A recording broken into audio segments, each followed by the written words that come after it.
The Bible. It's 66 books of history, stories, letters, and poetry that fit together to form God's one big story.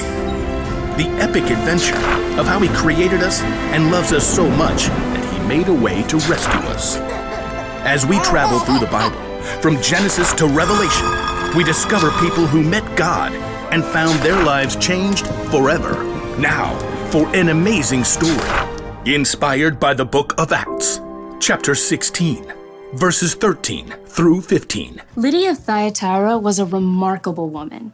Her city was known for its craftsmen, especially those who made and sold expensive purple dye. Take a look. I use only the finest snail shells. Though most successful people in business were men, Lydia learned the craft of purple dye. And when she traveled to the Roman city of Philippi, she set up a business selling rare, expensive purple cloth. Please note, we have lilac, plum, iris, lavender, and grape fabric laid out. And over here you'll find amethyst, eggplant, and orchid. Lydia had likely been raised to believe in many false gods, but in her heart, she knew there was something more. The Jewish people believe in just one God. What if they're right? The city of Philippi had laws against bringing any unknown religion into the city. But Lydia would meet outside the city gates on the riverbank with a group of women who believed in the one true God. Love the Lord your God with all your heart and with all your soul. Love Him with all your strength. Lydia and the other women had never heard of Jesus. But as they began to seek God together, God sent a vision to someone else, the Apostle Paul, who was staying in the Greek city of Troas. Dream.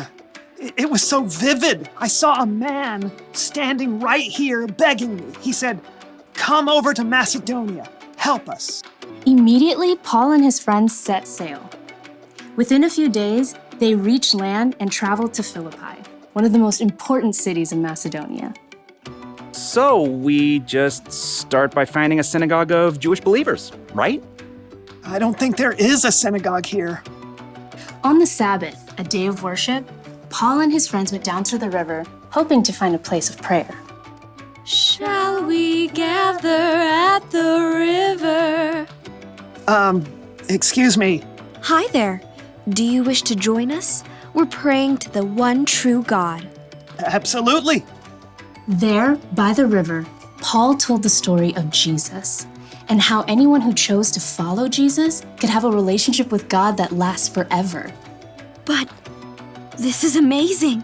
This changes everything.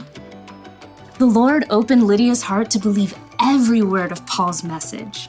I wish to be baptized. At once. Not only was Lydia baptized, but she immediately shared the good news with her family and everyone who lived and worked in her home. And they too were baptized. Lydia gathered Paul and his friends. Do you consider me a believer in the Lord? If you do, come and stay at my house. We would be honored. As a successful businesswoman, Lydia's house was likely large and beautiful. We must meet here from now on.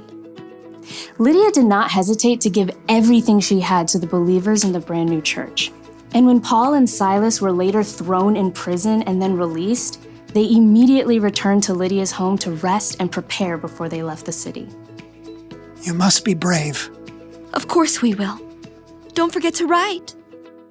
Later, Paul did write a letter to Lydia and others in the church of Philippi, and he remembered his time spent in Lydia's home and the church there with great joy. I thank my God every time I remember you. In all my prayers for all of you, I always pray with joy. I'm happy because you have joined me in spreading the good news. God began a good work in you, and I am sure that He will carry it on until it is completed. In everything she did, Lydia continued to use her gifts to help others.